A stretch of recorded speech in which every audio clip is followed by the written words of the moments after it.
From the combined crew of blindandroidusers.com and accessibleandroid.com, it's time for your favorite Android podcast. Kick back now and enjoy another fine episode from these fanboys and gals as they navigate Android from a blindness perspective. And now, here's your crew.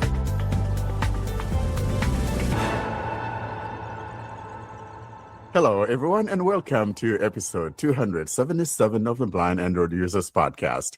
We're recording today, March 28, 2026, and it's the last Saturday of March. I'm Warren Carr, and I'm alongside here with my co-host, a handsome guy there in Turkey. What's your name again, boy? This is Sally Kundu speaking. Welcome, guys. Welcome, Sally. And today, though, we got some great stuff coming up, but here's our lineup for today. Coming up, we've got announcements. That's followed by the Android Basics, where we talk a little bit about what's new in Android 17 Beta 3 and the fixes that came along with it. And then in our spotlight, we've got some great stuff coming up. We've got Peter Meijer from the Netherlands with his crew, Pranav and Jacob. Those are familiar with you guys. And we'll be talking about the sound or the voice for Android.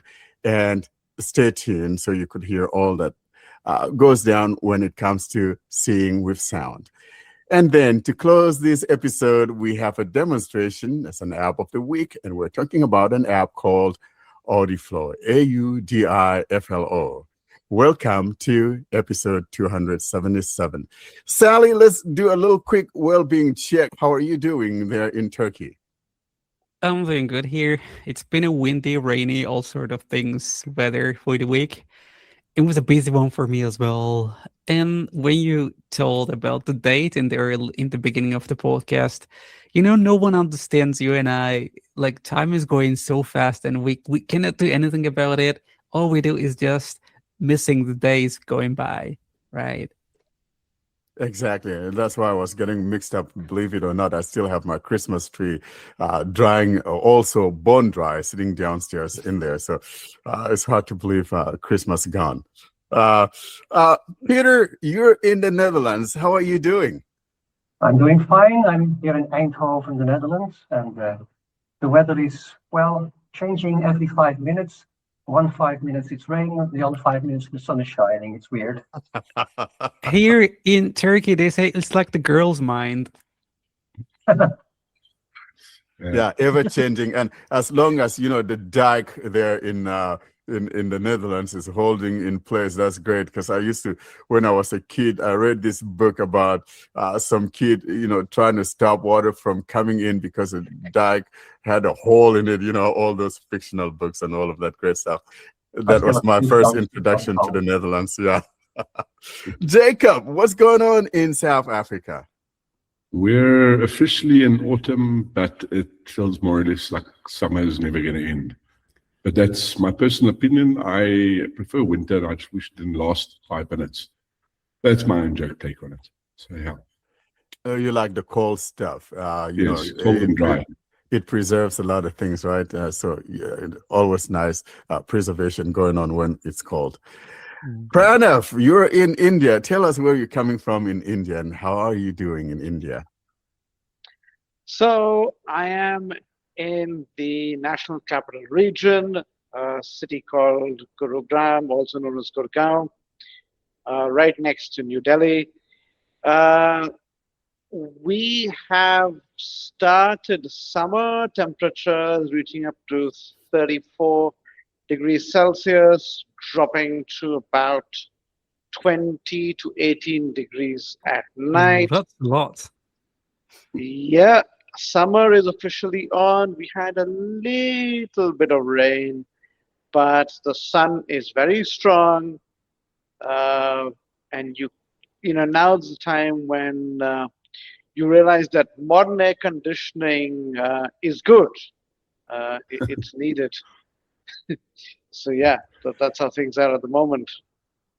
And, my argument has always been, summertime, that means food. I like food. Yeah. And you're in India, be sure to Yeah. drink that good stuff for me. Absolutely. Lassi. Is that lassi? I love that stuff. Yeah, it's for the uninitiated, it's a curd-based drink, non-alcoholic.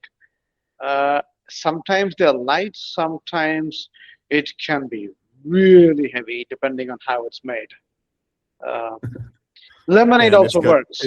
it's got that mango in there, and that's why I like it. It's a Oh, beautiful you drink. the mango If one, okay. if Yeah, anyone like hasn't had lassi, give it a try. If you have an Indian restaurant, go in there. Be sure to ask them for lassi.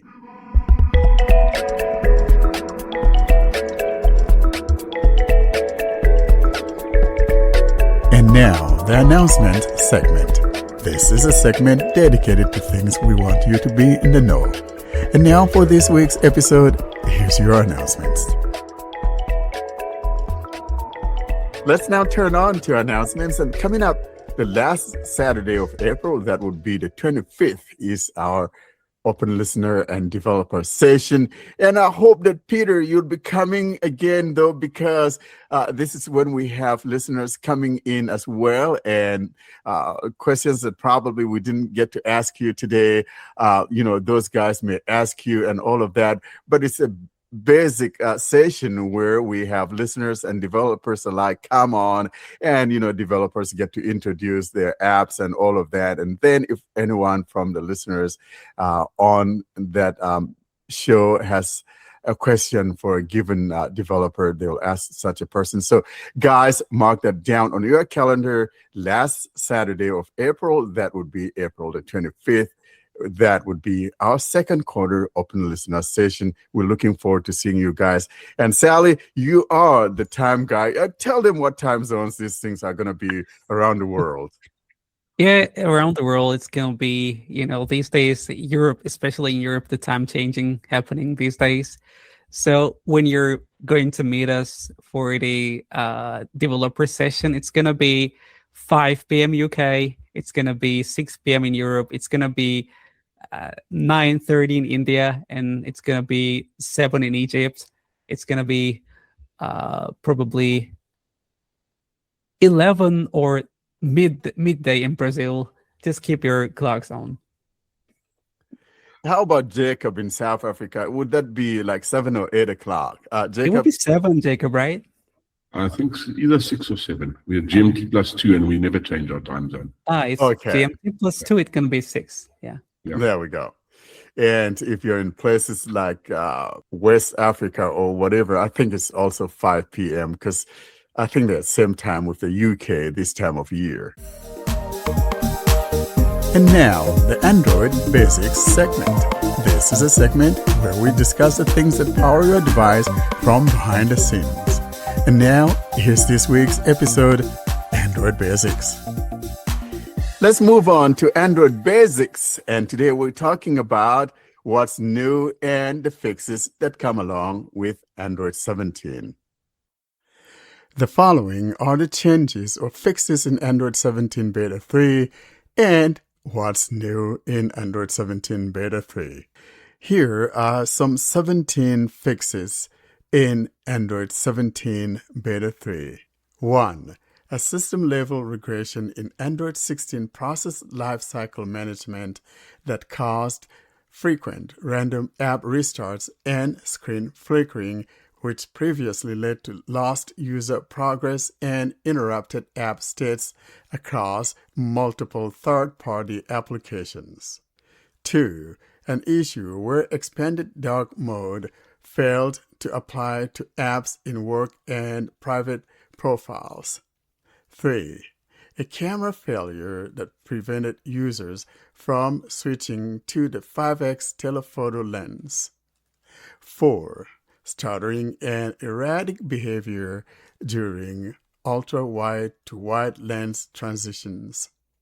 5. A system hang that caused the lock screen to become unresponsive after disconnecting from Android Auto or locking the device.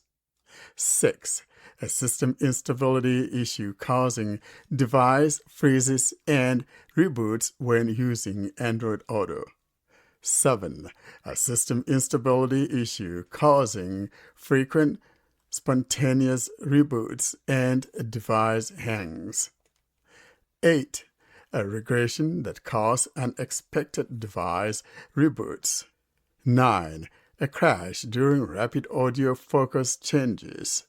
10. A Bluetooth pairing hang of up to 150 seconds. 11. A system-level instability causing spontaneous reboots during idle periods. 12. An issue where incoming calls failed to trigger device vibration. 13. A conflict where battery saver remained active indefinitely when an 80% charging limit was enabled. 14. A display rendering issue that caused visual artifacts when interacting with Google Message notifications from the lock screen. 15. An issue where notifications occasionally failed to dismiss or reappeared.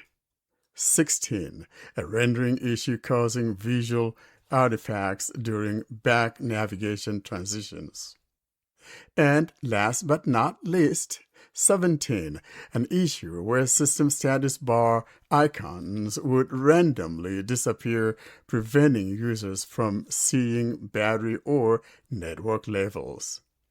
Those are the fixes for Android 17 Beta 3. Now, let's take a look at some of the new features of Android 17 Beta 3. 1. Hide app names on home screen. If you want to do this, then take these steps. A. Go to System Settings. B. Tap on Wallpaper and Style. C. Tap on Icons and then Names. 2. Bubbles for any app. Bubbles were introduced in Android 11, but the twist here is that unlike the bubbles we have come to know, that is only for a set of apps.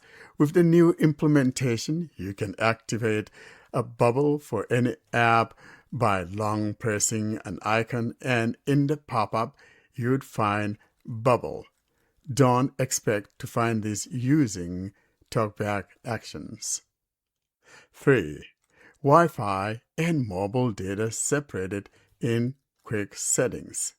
With Beta 3, you can have an icon for mobile data separate from Wi-Fi. 4. Expanded dark theme can be set per app. Prior to this update, we had an expanded dark mode that we got earlier on that one could force all apps to utilize the dark theme. With this implementation, you can choose to exclude some of these apps from getting forced to using the dark theme. If you want to do this, then take the following steps. A. Go into System Settings. B. Tap on Display and Touch. C. Tap on Dark Theme. D. Choose the radio button for the extended dark theme and tap the settings to the right of that, and you're in the list of apps. Turn off the switches to the one you don't want to take advantage of that, and those would be shown as light theme if they don't natively come with dark theme. 5. Assistant gets its own volume adjustment. Now you can give whatever digital assistant you choose to use a different volume that has nothing to do with your media volume. To do this, take the following steps. A. Go to the System Settings. B. Tap on Sound and Vibration, Volume, and Haptics. C. Find Assistant Volume, and below that is its slider, adjusted to what you want it to be. 6. Screen recording got a facelift. Visually, this looks better than it has ever been, but while recording with TalkBack on, I still cannot hear the TalkBack output. 7. Last but not the least, hearing aids get better treatment. There are a couple things for hearing aid users. A. You can turn off notifications from coming through to your hearing aids. And B.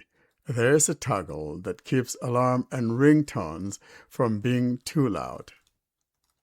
And that's what we got in the What's New. And that's all that we have when it comes to Android 17 and the fixes.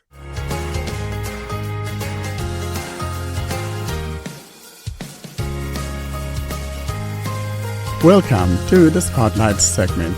This is a segment dedicated to interviews with developers or interesting happenings in the world of Android. And now for this week's episode, here's your Spotlight. Up next is our Spotlight, and I'm delighted because we're talking to the man himself and the ardent users of the Voice for Android, VoICE. We got Peter Meijer here. First, we're going to welcome Peter. Peter, we said hello a little while ago, but we want to officially welcome you to Blind Android Users. We've been courting you for a long time, wanting you to come on. And like Sally says, the mind of a girl, sometimes, changes and all of that great stuff. So we've waited a long time, and it's so nice to see you come here so that we'll be talking with you. And then we got these foot soldiers of yours that have been using these things, the voice, for such a long time. And I'm glad Jacob and Pranav also have come here to talk to us about the VoICE. Peter, how about you tell us as to who you are, because a lot of people don't know who you are. And first of all, though, we want to mention here that you are not a blind person and why you actually got interested in wanting to develop something like this for the blind. Take us down that road, Peter, and talk about the history, because, you were AI when AI wasn't. Yes, sure. I'm a physicist, and that's also what the study starts with. A long time ago, in the past century, in 1983, I was studying physics. I was a student. And at the time, it was clear that digital technology was going to be important.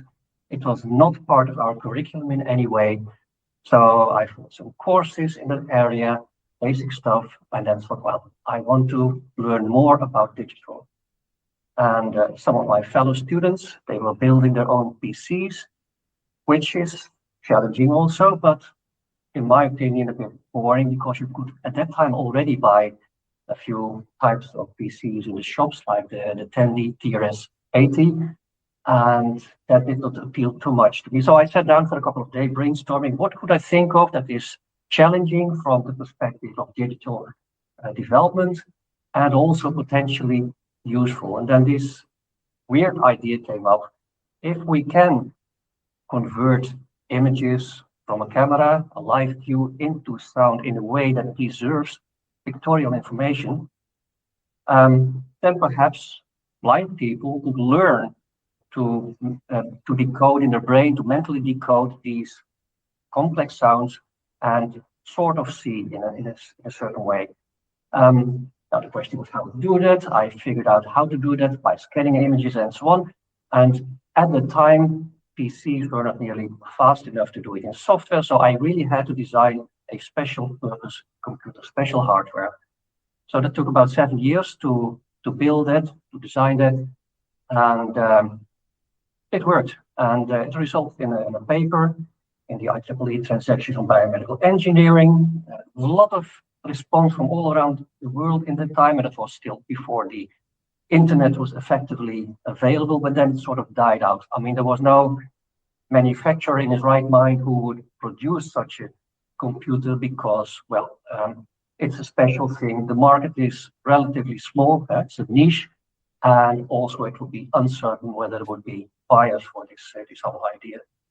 But so after another few years, so it was, I think, around 1998, PCs had become just fast enough to do it in software. So I developed a program in Windows that did this conversion of a live camera view into sounds. And then you had to wear a backpack with a notebook PC in it or a laptop, and an analog camera and an analog digital converter and so on and so forth. So we had to wear quite some gear with quite some wires to get it going, but at least it was possible by that time to distribute the software via the internet to anyone who would be interested. So that was the start of getting blind people to use it. And one user in particular, Pat Fletcher at the time, she became the #1 beta tester for about a decade. But technology, of course, kept developing, and in 2003, it became possible to do the same trick, this live conversion of images into sound using Nokia phones, which were at that time the most popular mobile devices. And that was by means of so-called Java midlets. So that was another means for making it more mobile than having this laptop on your back. And another 5 years later, around 2008, Google acquired Android and provided Android to developers. And I was one of the first 3 people, I think, who managed to decode the camera view on Android device, because at those days, the Google engineers thought, oh no, computer vision, that's not what Android is meant for. But still, I could make it work. And so then it worked on the very first Android phone. And well, since then, of course, there's an explosion of Android phones. And nowadays, you also have Android smart glasses, and the software nowadays also runs on these smart glasses. And since a couple of years, because it kept nagging that I could only do this for Android users, and there was no iPhone version. And blind people kept asking for an iPhone version. Well, of course, it takes a lot of development effort and time to do such a thing. So I wasn't too enthusiastic of trying that as well. But nowadays, it's possible to develop web apps that run on basically everything, any platform, and that can also do this live conversion of images from a camera into corresponding sounds, or soundscapes, as I call them. So that's in a nutshell the history of the voice. We had a number of platforms, and in the meantime, a lot of things happened. What I did not mention is that also around 2003, neuroscientists became interested. Neuroscientists were already interested in blind people because, of course, blind people have a different set of sensory inputs, and that probably affects how the brain develops, and that's what neuroscientists like to understand. But having no eyesight is just one flavor of having different sensory inputs. And the question became, if you expose blind people to these very complex soundscapes generated by this image to sound conversion, can they detect that after some time of use in brain scans? So that's the reason that they got interested. So in parallel with technical development, for many years there have also been scientific publications about the more neuroscientific aspects of what the voice does to the brain. So I guess that's in a nutshell the history of the voice. What a wonderful history, Peter, because, talking about PCs and, carrying stuff in a backpack reminds me of, all those GPS units we used to have back in those days with. Right, I remember Mike Days working on that. Yeah, but what perplexed me, though, is that how it was that you were actually able to run it on something like the Nokia. I remember some of those things have maybe 200 MB of internal storage, if they have that much or whatever. And so I'm kind of blown away to hear that it actually would work on such a mediocre platform like the Symbian. So it required lots of tweaking to make it work on those lowly devices. And in hindsight, it's nice because nowadays we have much faster devices, and the CPU load is actually quite negligible. Yeah. And so my first time that I came in touch or in contact with VOICE was in 2013 on my Android phone. That was my Galaxy S4 when I got it. And I was excited about it because, back in the day, we're trying to find solutions. So especially, I'm always constantly on the hunt for something, whether for OCR purposes or for whatever. And so navigation stuff and all of that. And so I don't remember, it was on Ice Free, someone mentioned the VOICE. And I remember, Peter, I think when I first started it, it was the sounds that kind of threw me off, and it kind of made me gun shy, but I kept returning to it again and again. And I kept hearing from people like Jacob that it's like learning another language. You've got to learn to, interpret those sounds and also read the manual and all of that. And so I was like on and off again, that girl thing here again, on and off again and back, and then goodbye, and then I come back again. It's like I cannot stay away.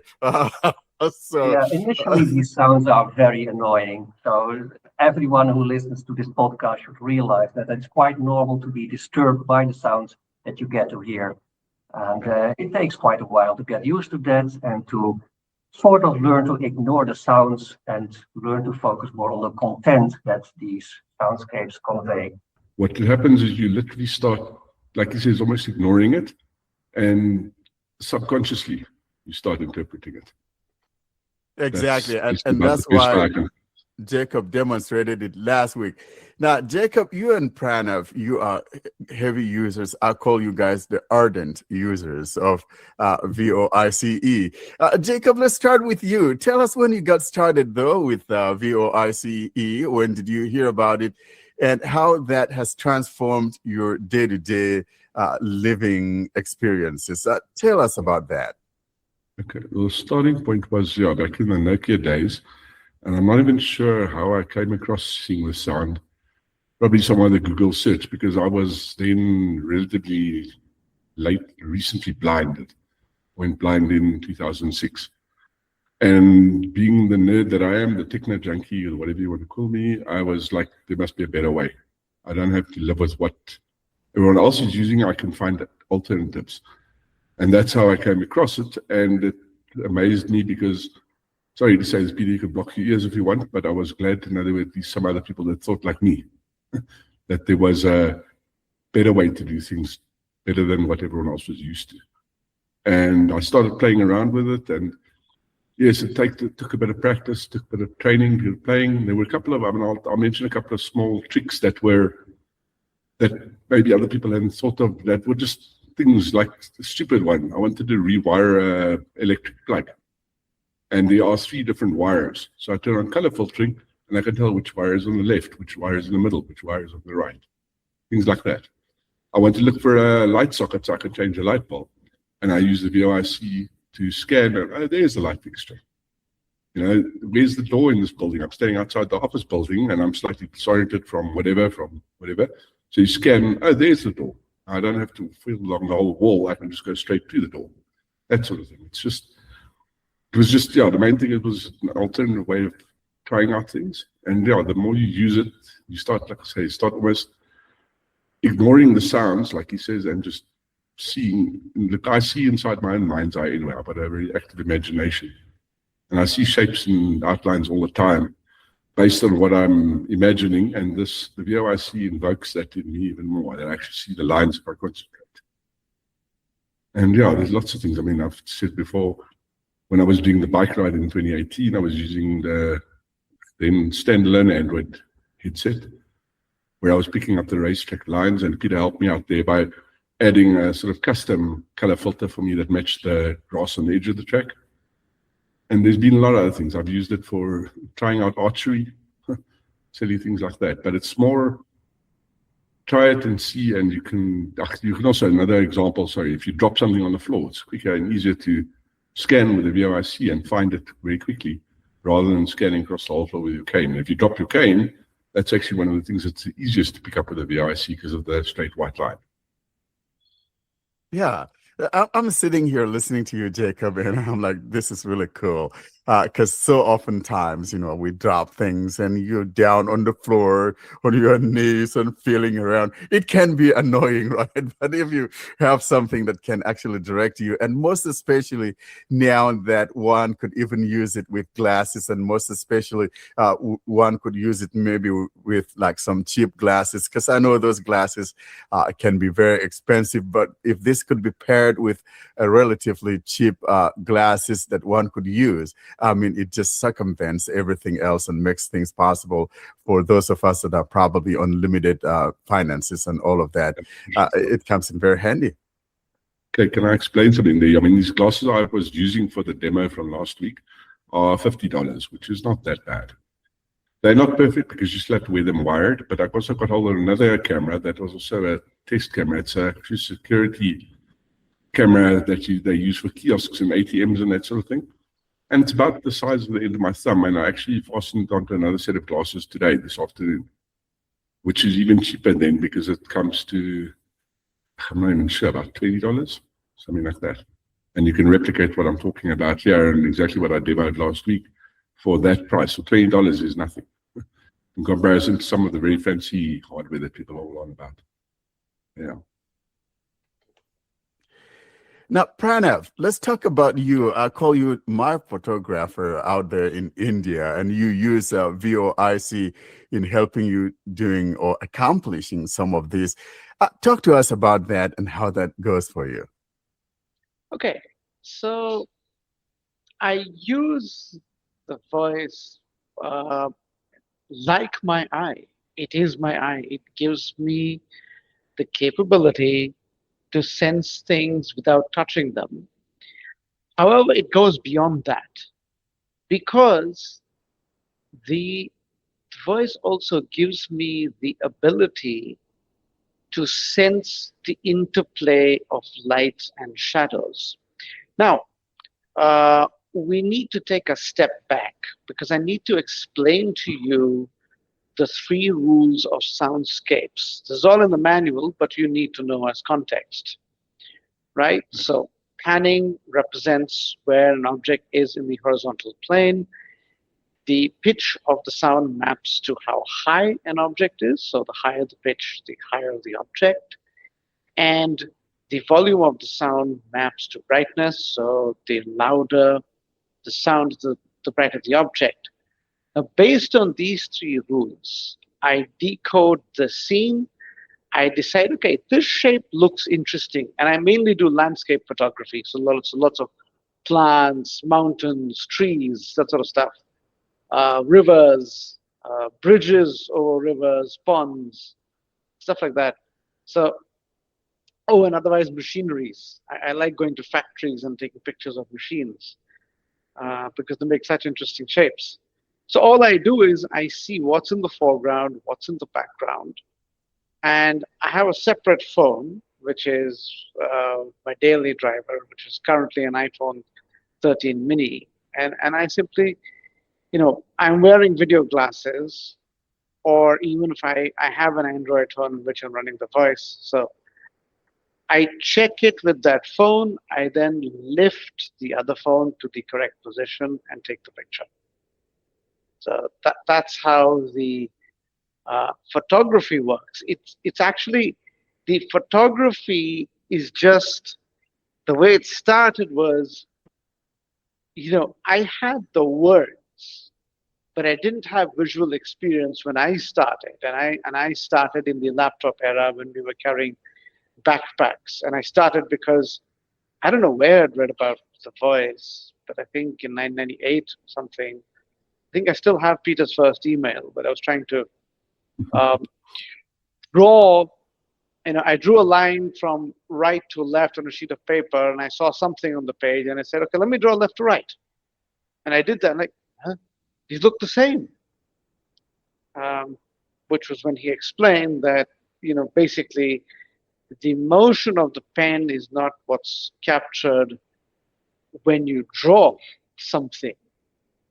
So it started like that.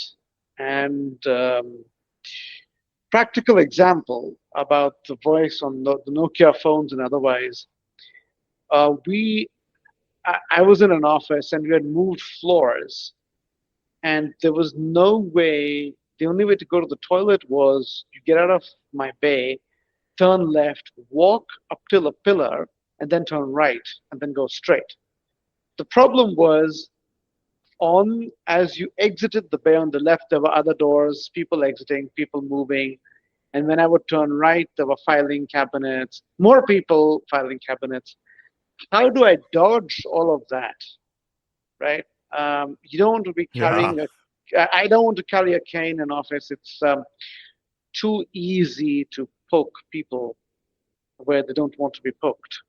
So all I did was, like everybody else, I just carried a phone with the voice running. I could sense, oh, pillar here, turn right, go straight, dodge whatever I had to dodge, and as a very necessary function. And these are the little things you do with the voice. I mean, it's a form of remote sensing. Now, whether you call it vision, you call it something else, I leave that to people with fMRI scanners and so on and so forth, but it works.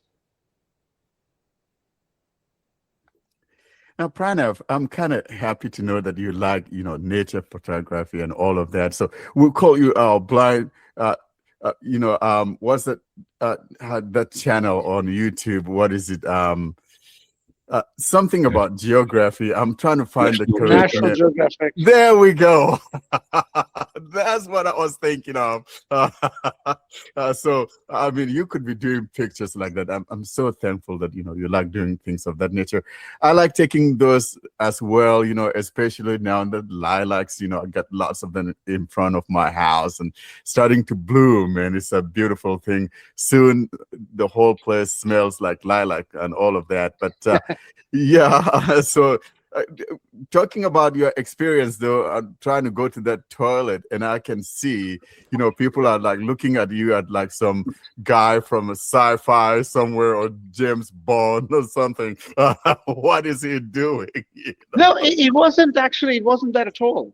And because all you're doing, look, I was in a company and half the world moves around with Bluetooth headsets on and looking at their phones.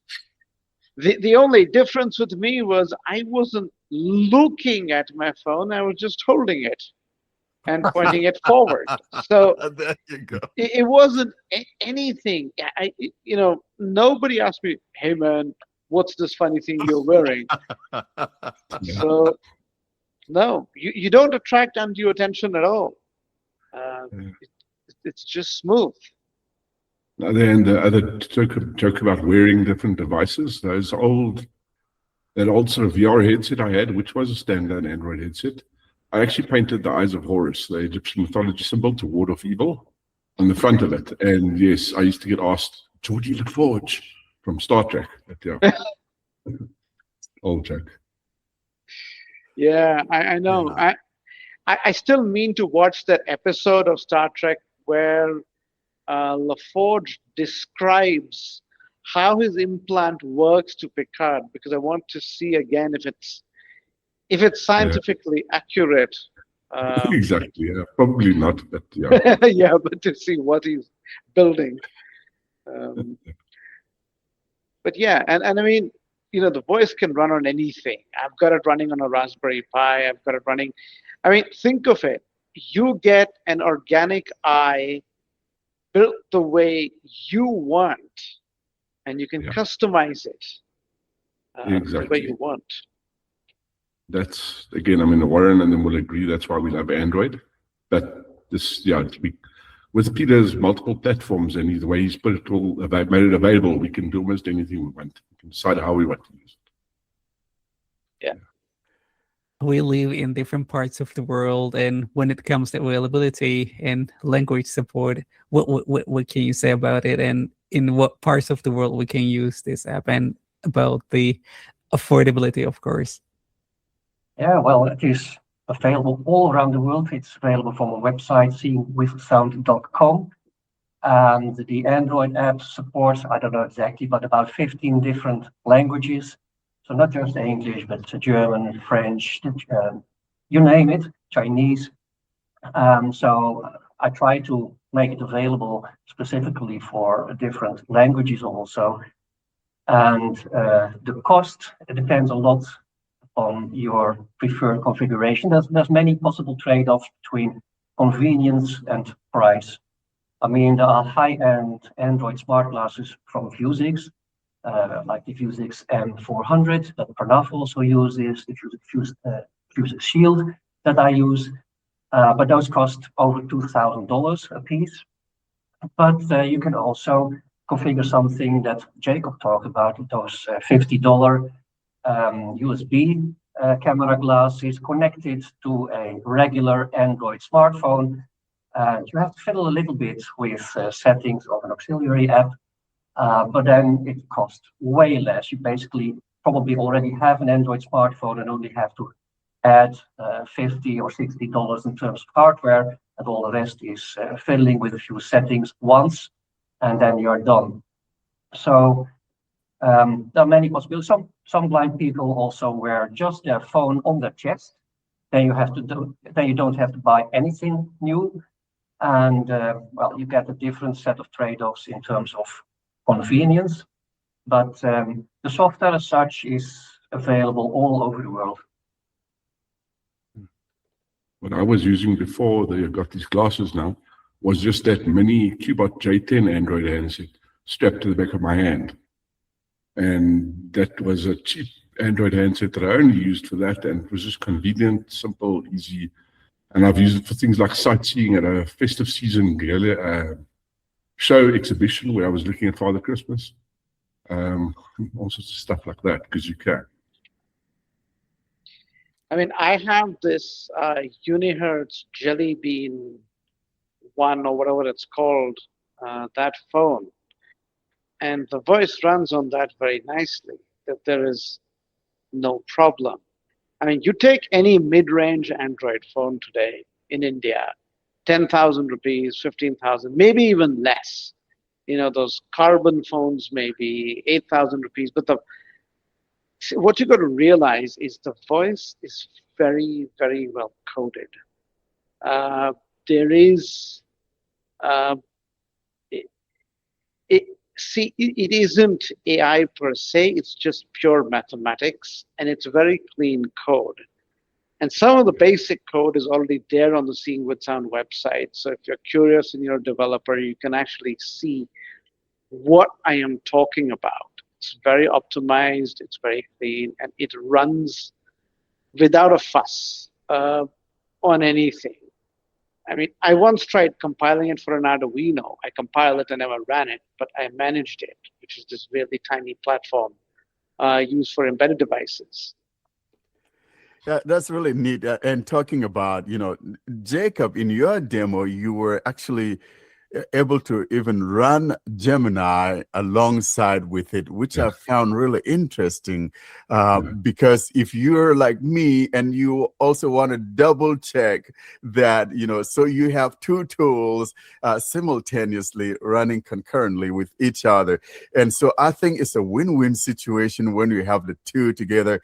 If you want to hear something, voice spoken thing, you probably could also reconfirm with Gemini. So I think we got a great thing going on here that a lot of us are unaware of. It's just a matter of learning how to use that VoICE. Yeah. Would you like me to give you a very short explanation of how I did that? Just so the guys know. Absolutely. Yeah, absolutely. Yes. Okay. It's Peter, because of Peter that we can do this, because he did this based on a query from us that he made it possible, because normally the VoIC on screen would show you more or less the algorithmically interpreted version of the image. But he gave us an option to show the classic color preview on screen, which means that it now renders on screen picture in front of your camera. And that meant that once I toggle that on, I use a MacroDroid macro to replicate my talkback gesture for full screen description. And there you go. That was the simple one. And then the second option is if you go and activate Google Gemini live screen sharing, the VoIC picks that up and automatically turns on camera color preview.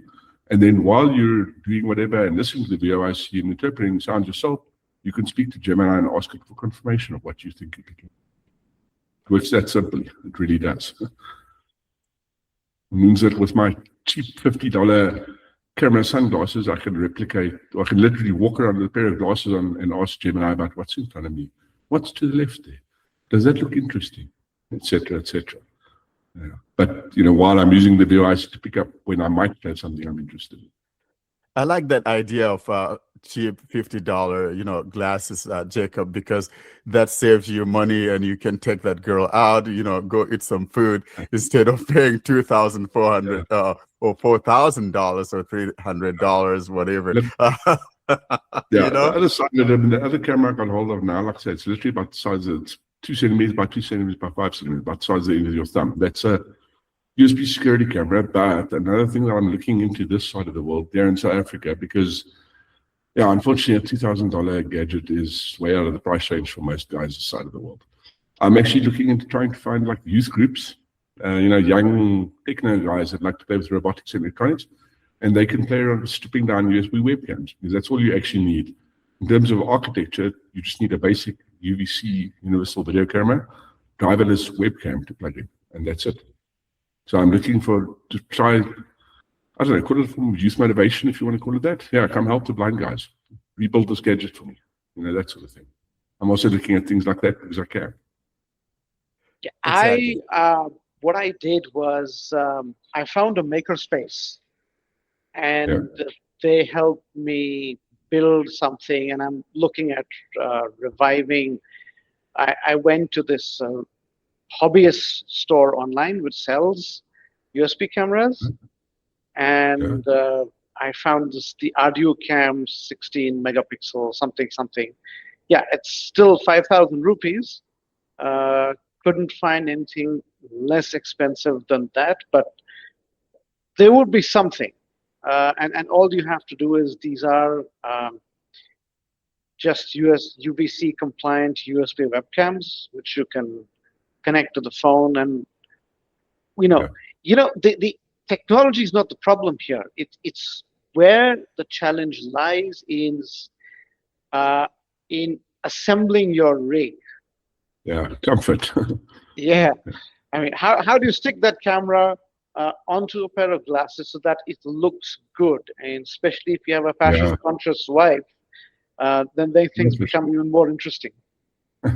Yeah, look, I was also thinking with the youth guys, I was thinking, 3D printing is so cheap nowadays. Worst comes to worst, we can even get a pair of glasses 3D printed if we needed to. But this is still all in. I haven't taken it very far yet. I'm still trying to find the right groups of young people to talk to about it. But you're right. That's the thing. A lot of people they don't want to look out of place, and Yeah. Well, I think as it is, as blind people, we already look out of place anyway. Excuse my Espanol. It's reality. So it's something you got to learn to live with, and don't give a rat about what anyone thinks of you. That's my attitude when it comes to my blindness. I don't care what you think. Because as I always say, I say my daily living, my food does not depend on you. Why do I worry what anyone thinks of who I am? I don't give a rat. Last Peter, because he's about the only one of you who's actually ever seen me, and he can tell you I don't look normal anyway. I look a bit odd or dodgy or whatever you want to call it. Peter can tell you because he's the only one who's actually seen me ever. But You look like an angel, right? Yeah. Now, Peter, I wanted to ask you a question, though. Probably, have you ever, thought of maybe collaborating, maybe some manufacturer of some cheap glasses out there and see how they could integrate, VOICE into that, so that people don't have to, go do the type of walkarounds that Jacob has to do. Do you think that is a possibility? I think most manufacturers say, oh, there's no market for such a thing. So they don't want to spend effort on that. So I do have excellent relationship with companies like Vuzix, who support me in integrating the voice in their glasses. And they also provide me with test glasses for that purpose. But it does not go beyond that. And I think that's quite reasonable from their perspective, because it's such a tiny market already. The number of blind people is, of course, relatively small, and then there's only a very tiny fraction of those blind people who show interest in something like the voice. So anything that takes effort from the manufacturer's side, it's unlikely to work. I'm open to that, but I get those signals that is going to happen. We'll have to work with whatever is available already on the market and make the best of that. And I think the glasses that Jacob spoke about, on the CFP camera glasses, they have a good visual appearance. I mean, they look mostly like regular sunglasses, nothing special. So whether or not you are concerned about appearance, it's basically fine. And it works fine. There's not that much that we can gain by having a more special integrated solution. Thank you so much. That's really great. And because, we got all of these things. And the one thing also we need to keep in mind also is that with the voice, you can still even do other things like OCR and all of that. So it's not just about, navigation and finding things and all of that.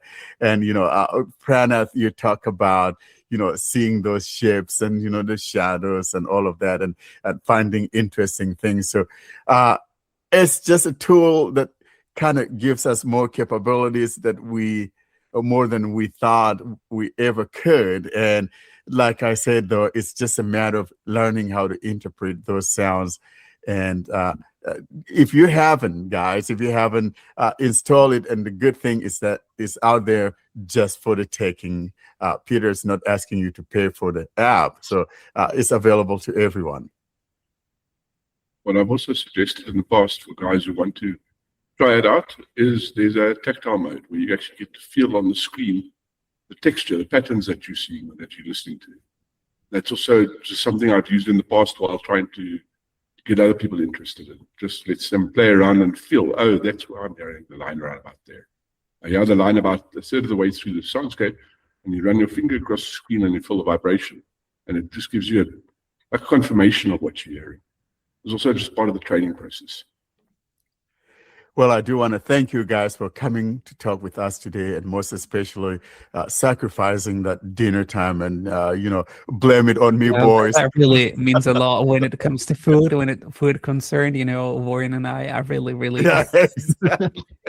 There's an experiment I tried once where I was looking at my food and trying to eat it like sighted people. They keep looking at their plates, or maybe look at the neighbor's plates.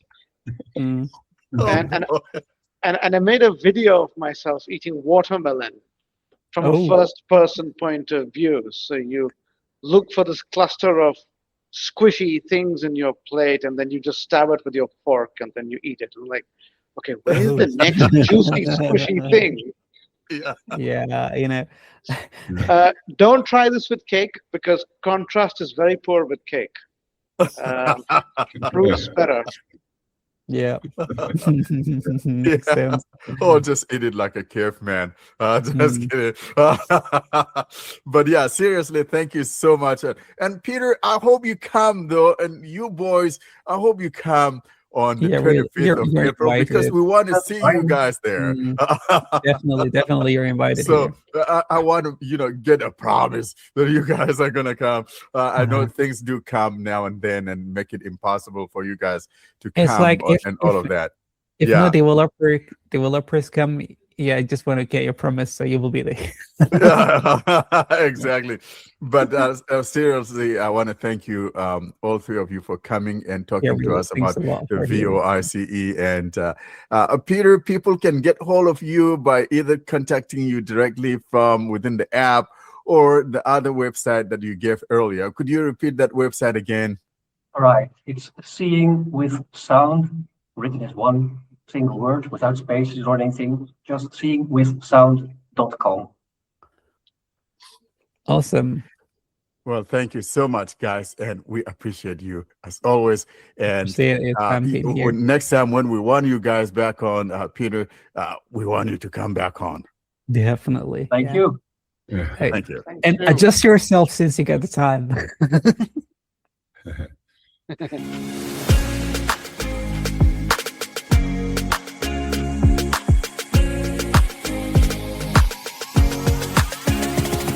Up next is the App of the Week segment. This is a segment dedicated to app demonstrations. Should you have an app that you would like to demonstrate for our listeners, feel free to send us the recording of such an app demo to contact us at blindandroidusers.com. And now for this week's episode, here's your App of the Week.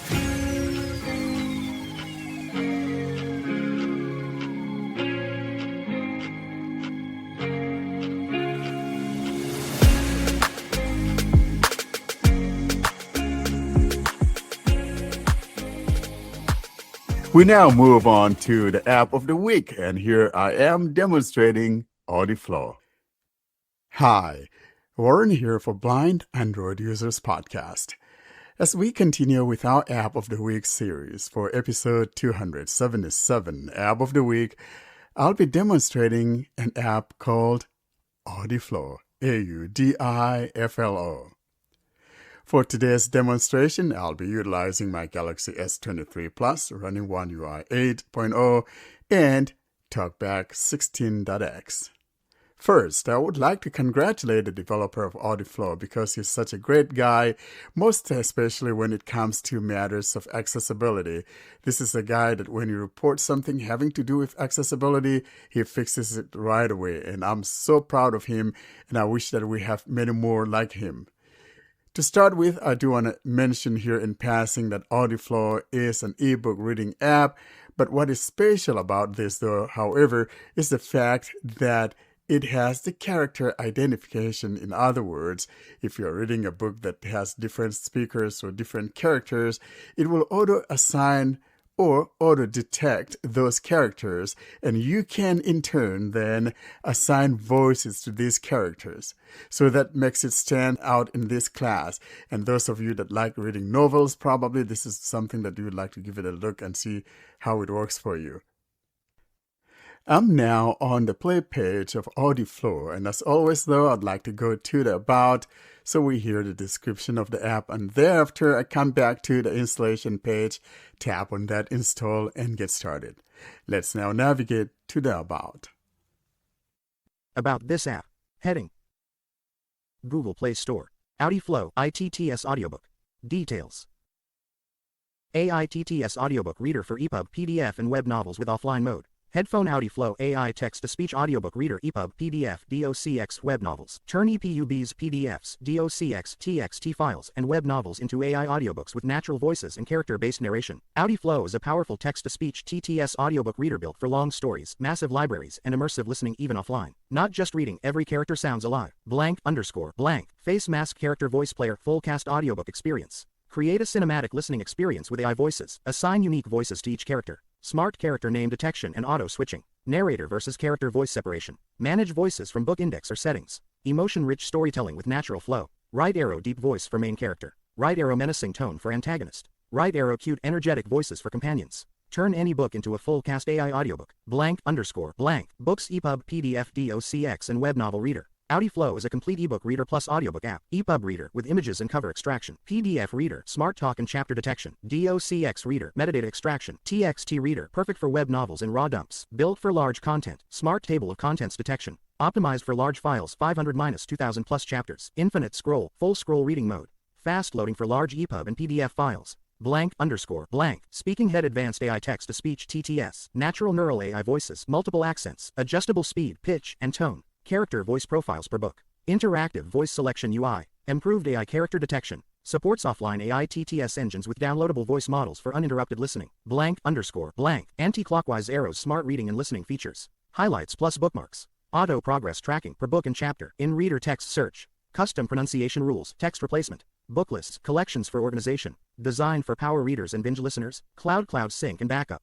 Google Sign in support. Cross-device sync voices and settings. Conflict-safe sync system. Scheduled background sync. Your preferences stays updated across devices. Closed lock privacy, security and data protection. Encrypted local database, data stored securely. Encrypted, a flow book sharing with permissions. Your books and data stay private and secure. Wheelchair access accessibility features. Fully compatible with talkback and screen readers. Clearly labeled playback and navigation controls. Designed for visually impaired and low vision users. Simple, clean, and accessible interface. AudiFlo makes reading and listening accessible for everyone. Crescent Moon built for long listening sessions. Background playback, screen off supported, lock screen and notification media controls. Sleep timer. Dark mode for night reading. Seamless resume from last position. Perfect for listening while commuting, gaming, or relaxing. Open folder your library, your rules. Import unlimited EPUB, PDF, DOCX, TXT files. Receive and open shared files directly in AudiFlo. No storage limits. Works fully offline after setup. Your personal audiobook library always accessible. Globe multi-language support. Supports multiple languages for reading and TTS.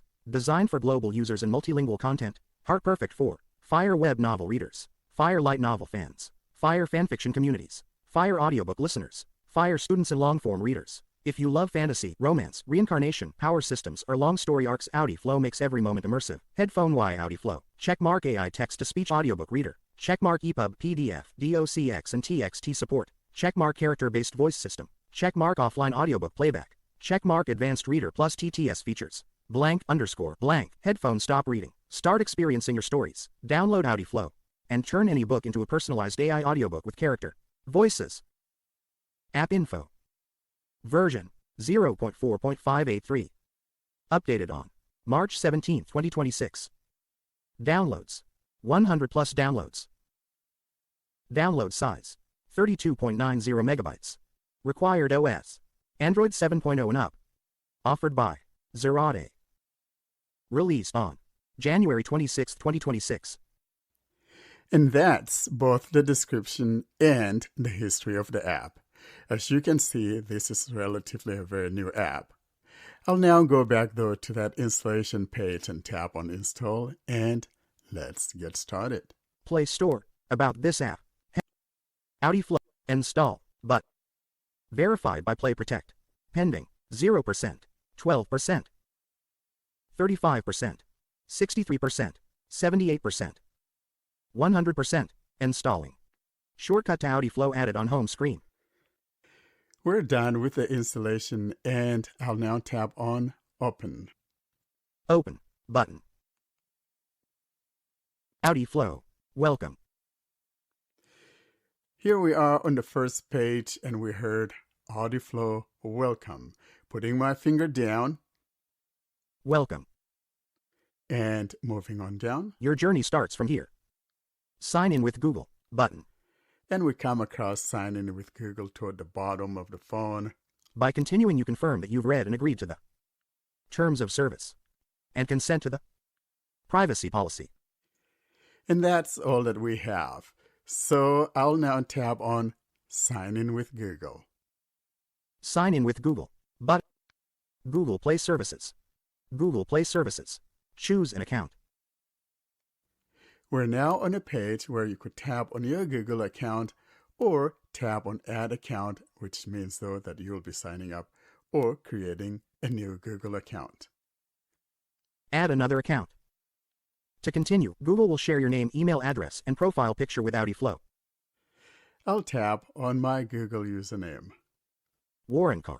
Warcare. Google Play Services. AudiFlo. Welcome. Alert. Enable background notifications. Allow AudiFlo to send you notifications. Allow. Button. We now come across a screen where it talks about notifications. You guys know me, I'm notorious for not allowing notifications.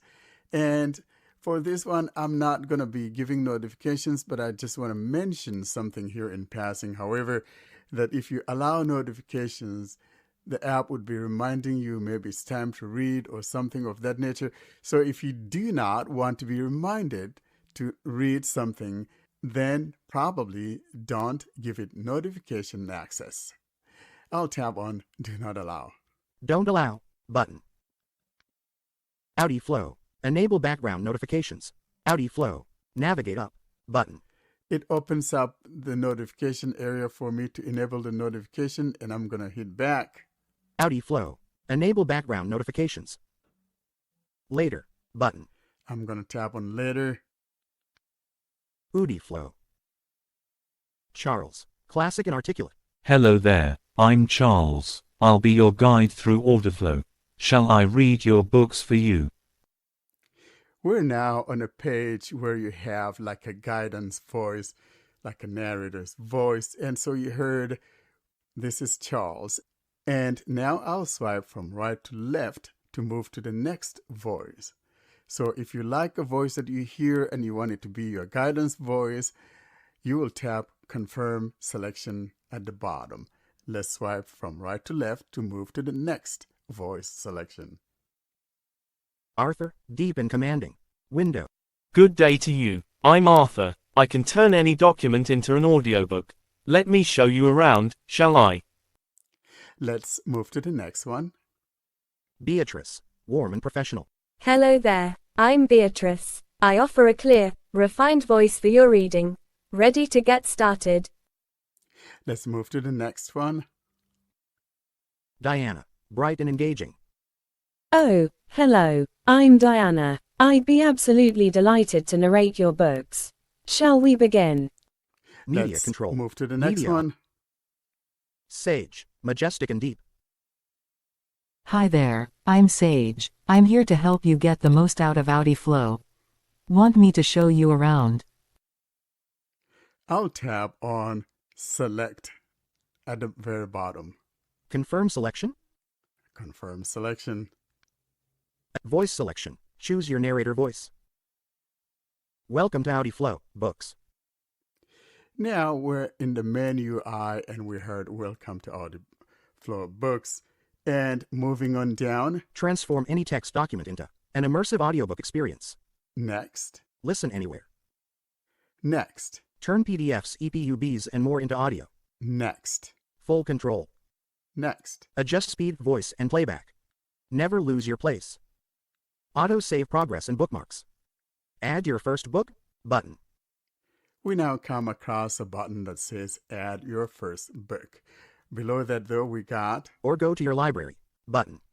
Or go to your library. So tapping on either of these, though, will take you to where you will find where to add a book. Let's tap on Add your first book button. and tapping here.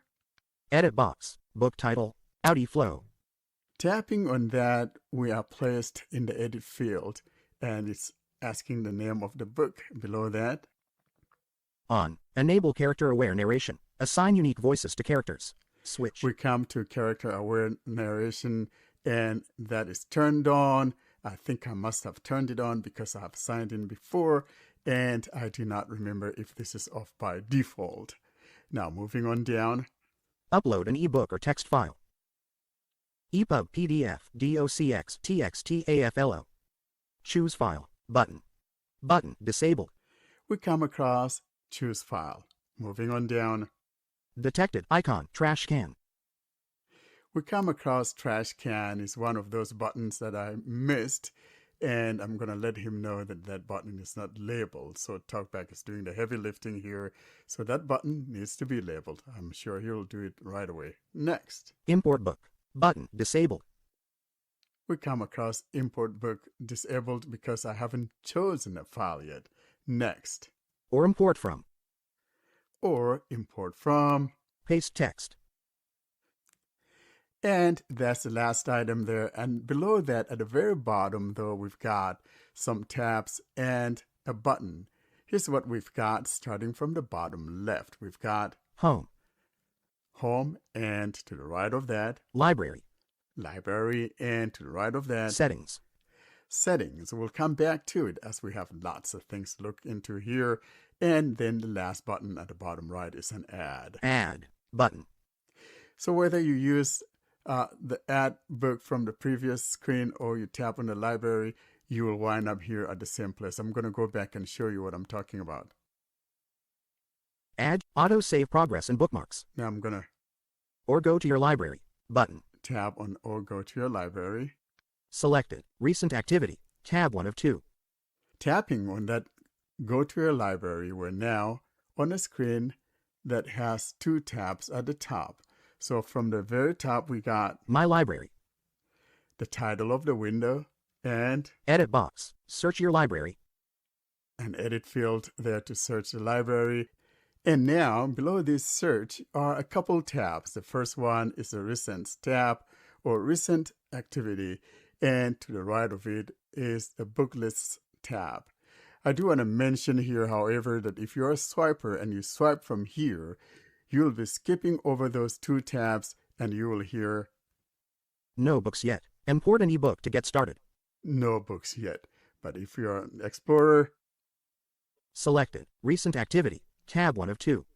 and to the right of that, Book lists. Tab 2 of 2. there's a book list. So even if you're not an explorer, but you figure out to touch that recent activity, and once you're on that recent activity, which is selected by default, you can now swipe right, and that will place you on book lists. Now, moving on down. No books yet. Import an ebook to get started. And at the bottom, of course, we got the same thing, the controls, and that is the tabs and the add from the bottom left. Home. And moving right, Library. right, Settings. and that add button. Add. Button. There we go. Now let's go back up toward the top and tap on the second tab, which would be the book lists. Book lists. Tab 2. Book lists. Tab 2 of 2. Selected. I have tapped on the book lists, and then moving on down, No book lists yet. and that's what we got. While we're here in the library area, I'm going to be adding a book, and it's a book from the public domain. I'm adding a book by General William Tecumseh Sherman from 1800s, and at the bottom, I'm going to tap on that add on the bottom right, Add. Button. and I'll tap, and Choose file. Button. I'm going to tap on Choose File. Alert. Choose file. Button. Tapping on that, here's what we got. Dismiss. Best experience with ebooks. For the best reading and listening experience, we highly recommend uploading formatted ebooks, EPUB, PDF. While we support other formats, ebooks provide the most accurate chapter navigation and text layout. And toward the bottom in the middle, we've got Cancel. Button. Cancel, and to the right of it Choose file. Button. is the Choose File. I'll tap. Quick share. Show routes. Button. It places me in my recent apps, and I was looking at Quick Share, and I believe that my book is here, so I'm going to scroll down and tap on Memoirs of General William T. Sherman. Memoirs of General William T. Sherman. PDF. And I'll tap 56.07 here. megabytes. AudiFlo. Edit box. Book title. Dialogue. AudiFlo. Memoirs of General William T. Sherman. PDF. Analyzing. We are Memoirs told of it's General been William T. Sherman. analyzed. PDF. And toward the bottom on the right Import book. Button. is Import Book. Back. Button. We're now placed on the back button there on the top, then moving our way down. Memoirs of General William T. Sherman. PDF. And moving on 33 down. chapters. There we go. No description provided. Chapters. We come across chapters. Gen IV. Button. We come across something called Gen IV. In other words, this will give you the generative voices, like for the characters and all of that, where there are characters. We'll come to that, but let's keep moving. Voice Plus. Button. There's a Voice Plus. Moving on down. The Memoirs of 1 minute. So as you can see, it's breaking it into segments. Button. And there's a button there Detected to the icon. Play. right of it, and he needs to label that is the play, for example. And moving on down, I'm going to scroll down at random. Memoirs of Chapter IV. 79 minutes. Wow. So if I move to the right of Button. it, and if I tap, Detected icon. Play. Memoirs of General William T. Sherman. Chapter IV. Back. Button. so that will open that particular chapter. If I put my finger near the top, Chapter IV. and on the top left corner, Back. Button. we got back. Moving to the right, Memoirs of General William T. Sherman. Chapter Next IV. title. Moving right, Disable infinite scroll. Button. we have disable infinite scroll. By default, that is turned off, but I believe it's getting this from my configuration in the past.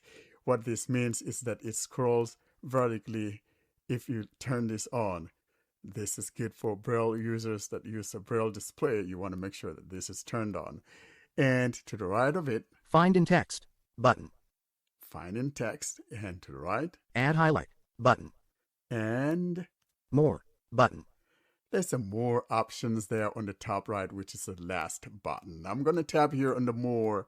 Let's see what is contained in the more options. Pop-up menu. View bookmarks. Button. We have view bookmark Dismiss menu.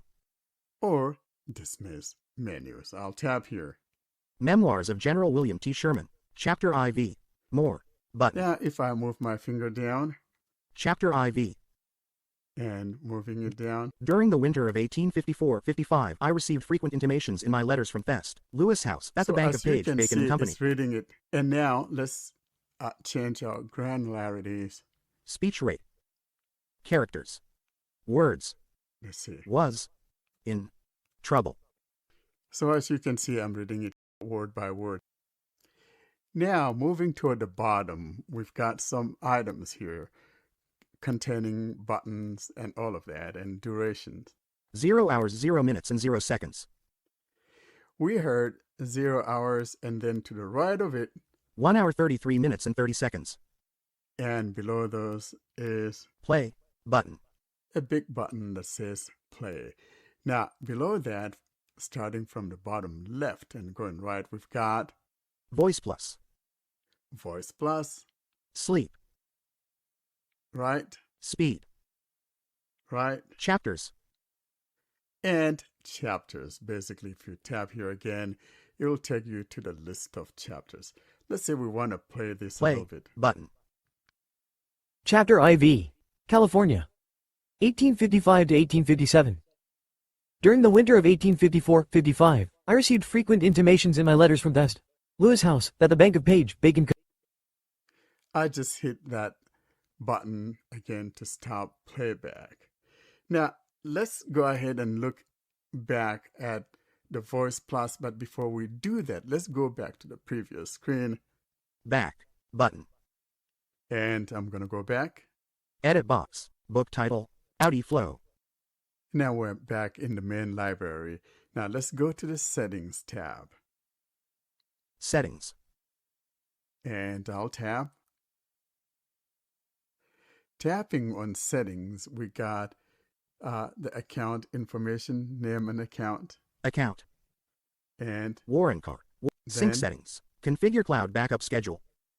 here you could tap here to configure that schedule. Moving on down, Display. and we got display heading, and then by default, I think it was light mode, and you could change it to dark mode. So there's a switch down here. Dark mode. Switch between light and dark. Modes. And- On. Switch. There's the on-off switch there. Moving on down, Theme manager. Edit primary, secondary colors and themes. you could tap there to go choose those type of things. Moving on down, Listening preferences. we come across the listening preferences heading, and moving on down, Voice selection. Choose your narrator voice. we come across the choose your narrator voice. So if you tap here, for example, Sage. Majestic and deep. we're on this page where I'm being told that Sage is my guidance voice. But earlier on, when I tapped on the play in the book, you heard a different voice. And that's because I had chosen a different voice that is not my guidance voice. And so at the bottom, of course, you'll have Confirm selection. that same selection. And if you didn't like this one, then remember, you could swipe from here from left to right and go choose a different voice. I'm going to go back. Voice selection. Choose your narrator voice. And now moving on down. Voice settings. Manage all your voice settings. We come across voice settings. Manage all your voice settings. Let's go ahead and tap here. Collapsed. Expanded. Expanded. Back. Button. We're now on the back button, and to the right of that, Voice settings. and to the right of that Refresh voices. Button. is the refresh voices. Now moving on down. Expanded. Voice selection expanded. Current voice. Tom. NUS. You heard voice selection current Tom, and that's the voice I selected that was reading. Now, if I want to change to something else, I'll tap here, Dialogue. Select voice. and we move on down, Narrator default voice. Community tips. Button.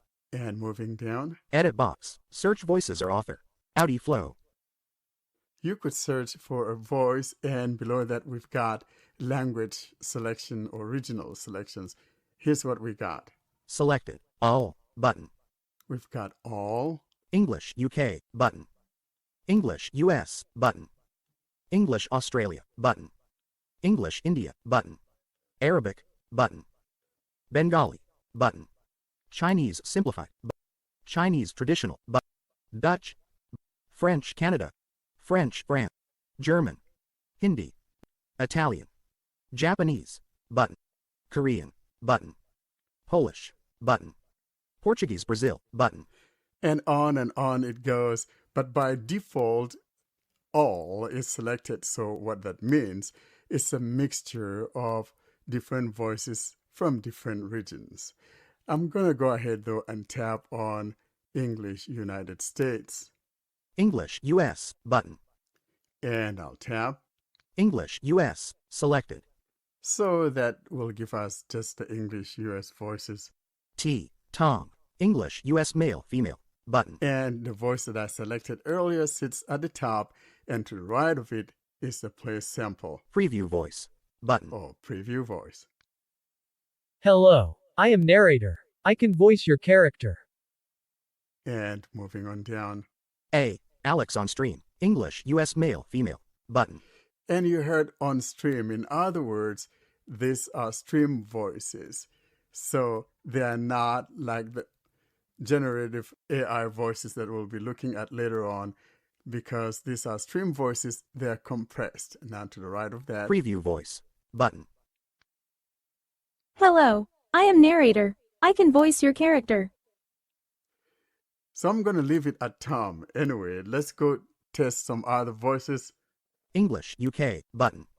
Let's try this. English UK. Selected. A. Arthur. English UK. Preview voice. Hello, I am narrator. I can voice your character. I'm going to scroll down C. at random. C. Charles on stream. English. We've heard that. H. Hayden on stream. English UK. Let's Male go to female. the right. Preview voice. Hello, I am narrator. I can voice your character. Let's sample one language outside of English, and then we'll go back from here. Arabic. Button. Arabic. Selected. Let's try Arabic, shall we? P. Parker. Arabic male female. Button. Let's try this one. Preview voice. Button. Hello, I am narrator. I can voice your character. Let's move on down and sample another one. R. Riley. Arabic male female. But preview voice. Hello, I am narrator. I can voice your character. And then at the bottom Close. Button. is a close button. I'll tap here to go back. Collapsed. Expanded. Voice settings. Current voice. Tom. NUS. Current voice. 100%. Slider. And Collapsed. Text replacements. Collapsed. we come across text replacements, meaning you could change the text, for example. Collapsed. Symbol filtering. Collapsed. Next, Collapsed. Character voices. Collapsed. we come across character voices. Save settings. Button. Disabled. And save disabled. We're going to go into character voices, but we don't want to go into that here. Let's go back instead to the settings. Voice settings. Manage all your voice settings. Voice And settings. moving on Manage down. player settings. Infinite scroll and reading mode controls. If you tap here, you're going to see a button that is turned on by default, because I think I've been there, that says enable infinite scrolling. Let's go down. Gen I voice engine setup. Enable Zephyr, Nova and other TTS engines. Now we come across the Gen I voices that I was talking about, the generative AI voices. Let's go ahead and tap here. But before we tap, let's look at what else we got. Sleep timer. Off. About AudiFlo. Version 0.4.583 plus 63 licenses. Logout. App version 0.4.583 plus 63. And that's the last one. Let's go back though and tap on that Gen AI generative voices. About AudiFlo. Gen I voice engine setup. Enable Zephyr, Nova and other TTS engines. All right, we tap. Voice Engine Hub. Back. Button.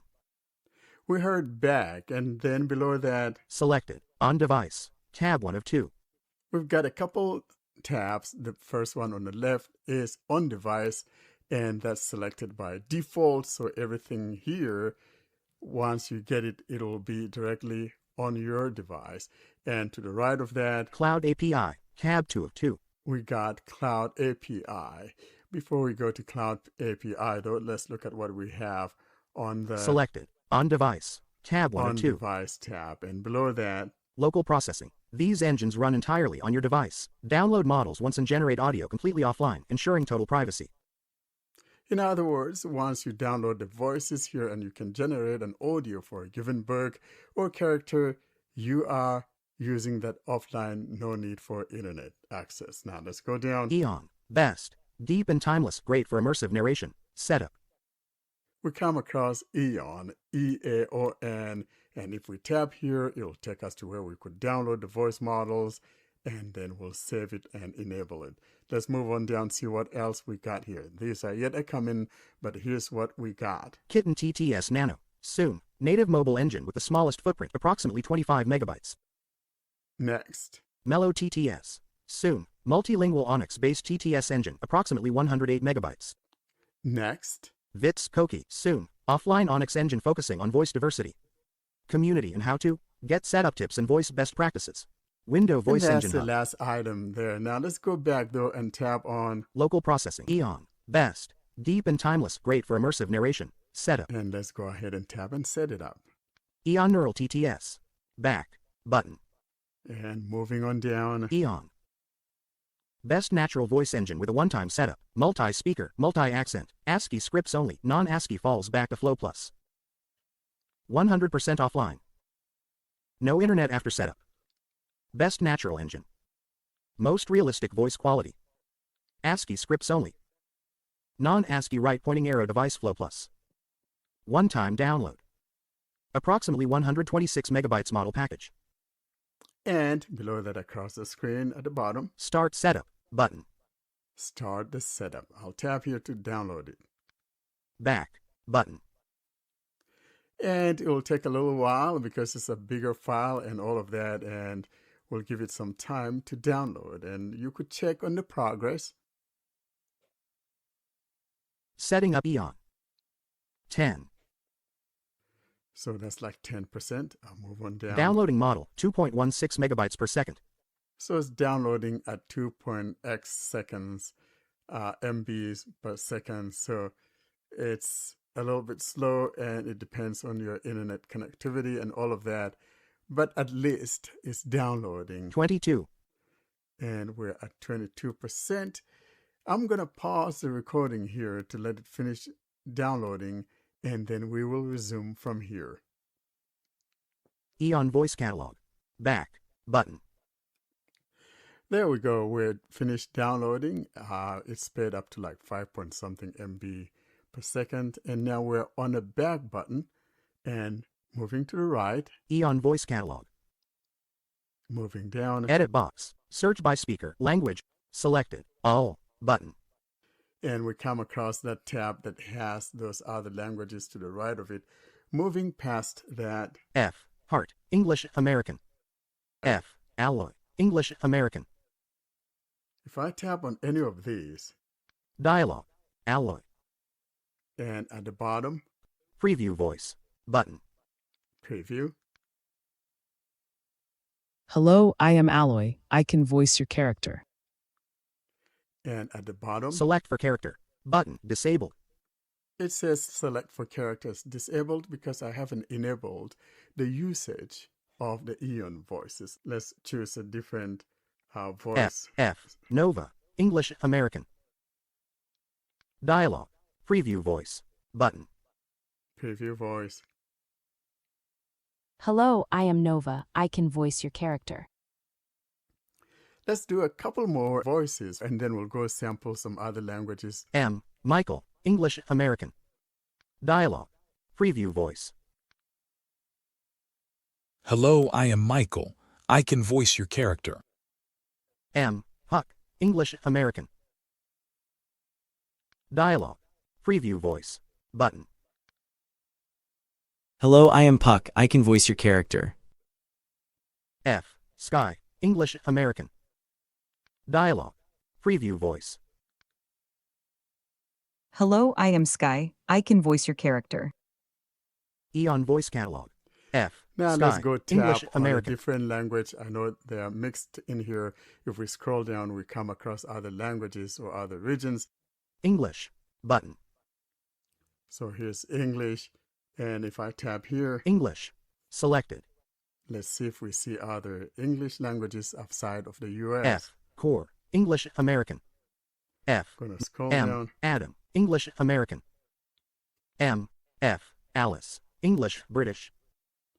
His British voice. Dialogue. Preview voice. Hello, I am Alice. I can voice your character. E on Let's see if we find another British F. voice. Lily. English, British. Dialogue. Preview voice. Hello, I am Lily. I can voice your character. E on voice So catalog. let's F. preview Lily. more, English, a couple British. more English voices, British voices. M. Daniel. English, British. Dialogue. Preview voice. Hello, I am Daniel. I can voice your character. Now, if I were a British person, definitely this is going to be my voice. Let's preview one more voice from Britain. M. Lewis. English, British. Dialogue. Preview voice. Hello, I am Lewis. I can voice your character. All right, let's Eon go vo- back to M, the top M, and look at M, some other Fable, language, English, maybe British. one or two. Japanese. Button. Let's look at Japanese. Japanese. Selected. F. Gongatsun. Japanese, Japanese. Some of these voices are in beta and only accept ASCII or English text. Other script support is coming soon, and preview is limited to non-English voices. Preview voice. Button. Hello, I am Gongitsune. I can voice your character. Okay, good. E on voice catalog. Let's try another one. M. Kumo. Japanese, Japanese. Dialogue. Preview voice. Hello, I am Kamo. I can voice your character. E on voice catalog. M. Kumo. Japanese, Japanese. Now, let's tap on a different language. French. French. Selected. F. Siwis. French, French. Dialogue. Preview voice. Hello, I am Siwis. I can voice your character. E on There voice you go. catalog. Hindi. Button. Let's try Hindi. Hindi. Selected. M. Omega. Hindi. Dialogue. Preview voice. Hello, I am Omega. I can voice your character. E on voice catalog. Let's try M. one more Omega. from Hindi. F. Beta. Hindi, Hindi. Dialogue. Preview voice. Hello, I am Beta. I can voice your character. All right, now let's go back. E on voice catalog. F. Beta. Hindi, Hindi. Now I'm going to go back again. E on neural TTS. Back. Button. So to the right of that, E on neural TTS. moving down, E on ready. it tells us that it is ready. And moving on down, Model installed. 476 megabytes used. it tells us how big it is. And moving on down, Off. Enable Eon. Enable to use Eon in voice mapping. Switch. and we come across a line with an on-off switch to the right. I'll tap this to enable this, because if you want to use any of these voices to generate your audio book, you have to enable this. On. All right, now moving on down, Performance profile. we got performance profile. Moving on down, Auto. Adaptive. Button. auto adaptive, or if you want to change it, you could tap here. Pop-up menu. Auto. Adaptive. Button. So we got that, and moving down, Low. Button. low or Normal. Button. and High. Button. high. So you choose what you want, Dismiss. or you dismiss it. Eon Neural TTS. Auto. Adaptive. Button. And moving down, Uses balanced defaults for your device. Next. Applies to new previews or after reopening Eon. Browse voices. Filter speakers by language, accent, and gender. And if you tap here, you'll see those voices that I was sampling earlier on, where you could choose either from the UK English or American English or Hindi or Japanese. Moving on down. Downloaded model details. Inspect installed speakers and metadata. Next. Delete model button. At the bottom there is a delete the model. I'm going to go back. Voice Engine Hub. Eon. Best. Deep and timeless. Great for immersive narration. Ready. And now, before we bring this to a close, let's look at the second tab here, because we are in that area where we saw the two tabs, the on-device and the Cloud API. Cloud API. Tab 2 of 2. I'll tab here to activate that. Cloud API. Tab 2 of 2. Selected. Tapping on Cloud API, here are the items that we come across. Cloud and Premium. Connect to ultra-realistic voices using an internet connection. And moving on down, here's what we encounter. OpenAI TTS. Soon. Ultra-realistic voices via OpenAI API. 11 Labs. Soon. Premium AI voice generator. SuperConnect TTS. Soon. Lightweight Onyx engine optimized for long-form speed. Kitten TTS Mini. Soon. Native mobile engine with more diverse voices. Chatterbox. Soon. Custom remote or self-hosted TTS server.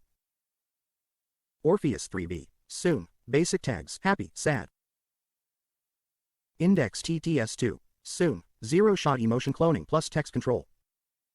AI4 Bharat Indic TTS. Soon. Neural TTS for Indian languages. Vani TTS. Soon. High-quality Indic voice synthesis. And that's the last item. I'm going to go back. Gen I voice engine setup. Enable Zephyr, Nova, and other TTS engines. And we're back to the settings where we were and went into the setting up of these Eon voices and all of that. Now, we're back, and I could just tap on Settings. Or Library. Library. So it's up to you from here to choose where you would like to go to, or you could go to Home. And tapping on Home. Memoirs of General William T. Sherman. Unknown. My book is right there. And that would conclude this demonstration of the AudiFlo. And again, I want to sincerely thank the developer. And I'll be pointing some of these buttons that we came across that were not labeled. And if in your personal use you come across one, just send him an email. You'll find his email there on the Play Store of this app. And again, if you like what we're doing, do not forget to subscribe to our YouTube channel. Thanks again for listening. See you next time. And that was the demonstration of AudiFlo.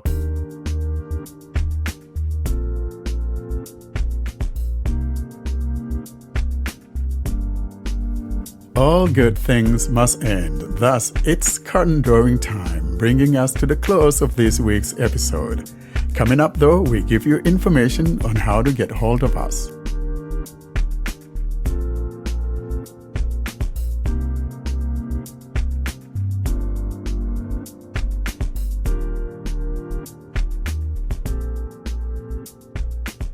And folks, with that, though, we come to the end of this episode. But before we go, though, here's John to give you information on how to get hold of us. To contact us, simply send an email to contact@blindandroidusers.com. If you'd prefer, you can leave a voicemail by calling +1 307 202 9797. You can join our mailing list by sending a blank email to blindandroidusers plus subscribe @groups.io. You can join our Facebook and Telegram groups or subscribe to our YouTube channel using the links in the podcast show notes or YouTube video description. And you can find all of this information and more at our website, blindandroidusers.com. Thank you so much, John. And with that, we come to the conclusion of this episode. We want to say goodbye to you guys. And don't forget, the last Saturday of April, that's April 25, 2026, is our open listener session. From me, I want to say goodbye. Thanks for listening, guys. Goodbye and have a great week. Guys, go well, stay well, be well, and open your eyes to the VOIC. blue skies, clear skies, fair winds, and start using the voice. Go nice and slow. Just feel the shapes and go with the flow.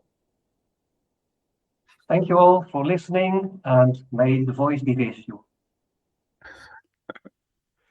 Thank you so much, guys. And, Pranav, I like to feel the ship. You got a little squeeze somewhere there. You want to feel the ship. It's totally up to you. I'm not recommending, but it's a good Wow. thing. Yeah. Oh, boy. Yeah. Stop that recording, bro. Yeah.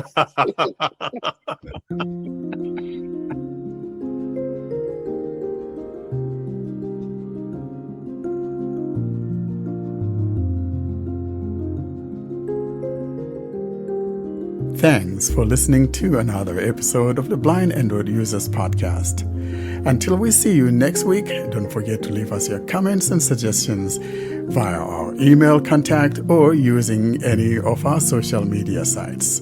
Have a great week.